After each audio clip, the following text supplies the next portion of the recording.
finally done. It's 4:37. I started at about 8:30 or 9 this morning, and I've been going after this all day. Finally got the fitment right. Here's my lines. Still have to bolt the wing down, but it was good enough to where I could cut the flaps. Here's the flaps.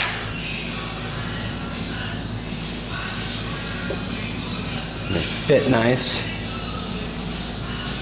Just like that. And my marks there.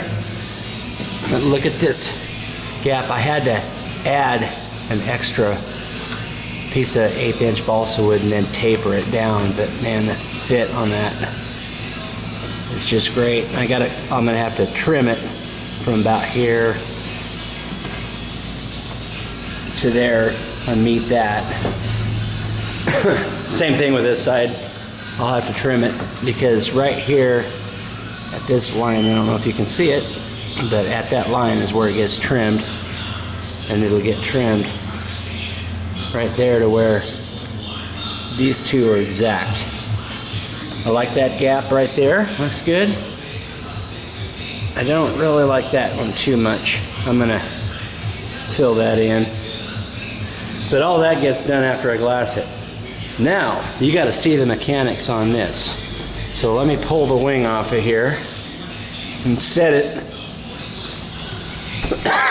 Excuse me. I don't smoke. That's balsa wood dust and fiberglass.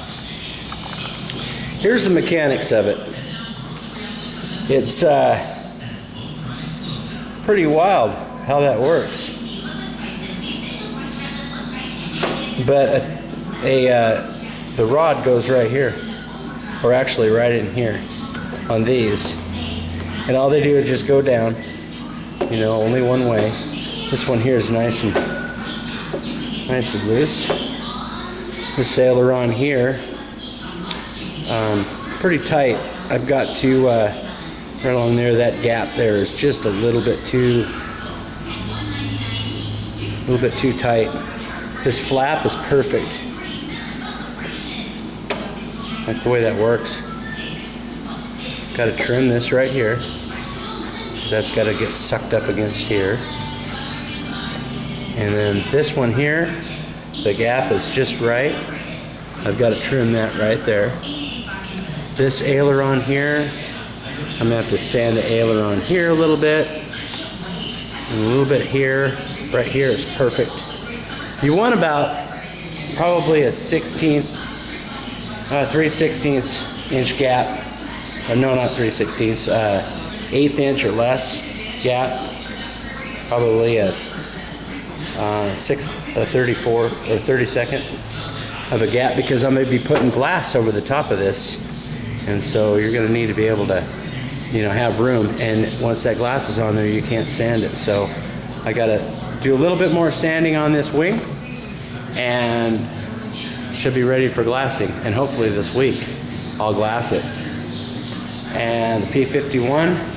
Everything about this thing I've had to fabricate.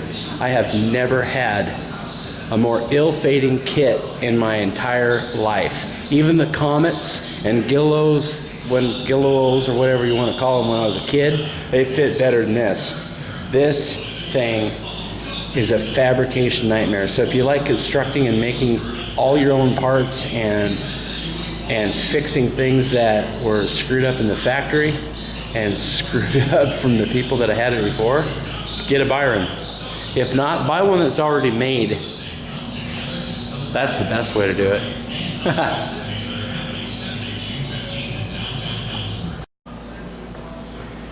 Fabrication is almost complete. Here's what I'm doing now.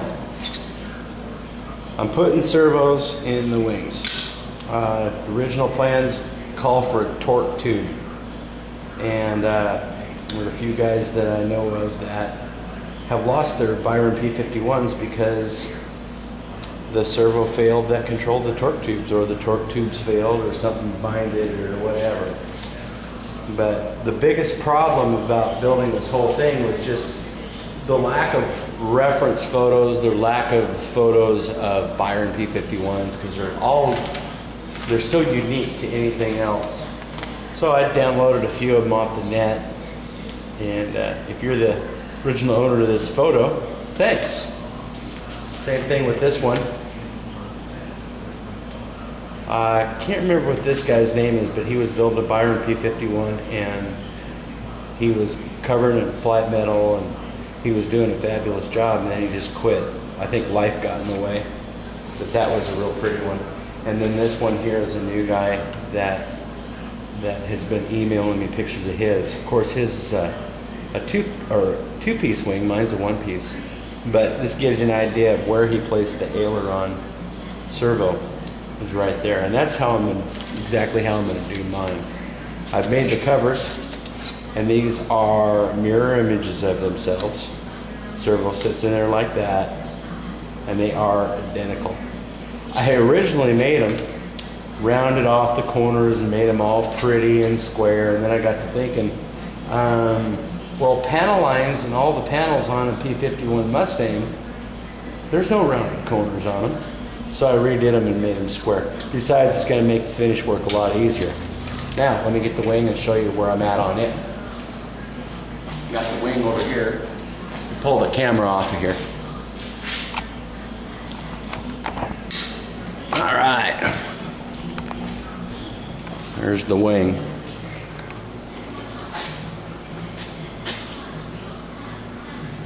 I think I showed you yesterday about the flaps, how that all worked. In the directions it says put these on after you glass it. I wanted to do it before because I didn't want to glass it and then have to cut everything after I glassed it to make it, to make everything fit. So I cut everything as close as I could, then I'll glass it, and then if I have to sand and stuff like that, it'll be fine. But what I'm going to do now, let me get this thing off of here.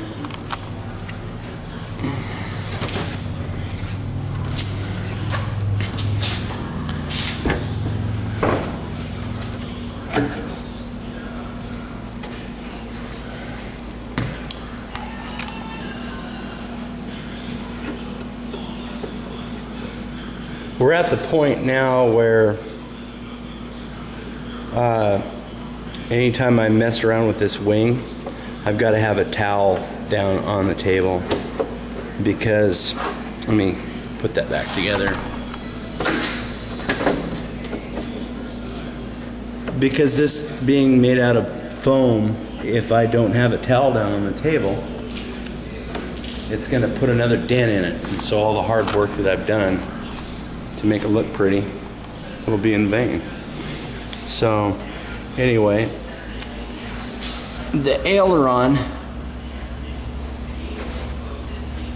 hinge gap is a little bit too tight, so I'm going to have to sand that all down. I think I've already told you that yesterday. I'm starting to repeat myself.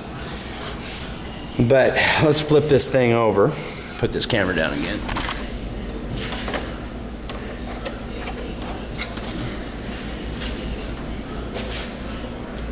Okay, flipped over.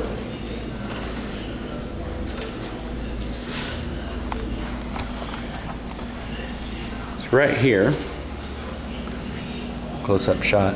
It's all going to have to be repaired there too. But I have my hinge covers here, and I'm thinking about putting them right there. Should I put them with the wing like that? Or should I put them like that? The panel lines are probably, how are the panel lines going to go? Panel lines are going to go with that. Actually, the servo should be 90 degrees to the aileron, which should be just like that. That's how he's got it here on this picture. Yeah, it should be 90 degrees to the aileron. Unfortunately, it's not going to match the panel lines. That kind of sucks. But in order to get, if I were to do it this way, then it would be at the wrong angle. So it's got to be exact with the aileron. So it's going to have to be parallel to this line. And yeah, you built it right. So that's how I'm going to do it. So I'm going to cut and make the box, and then I will show you what it looks like when it's done.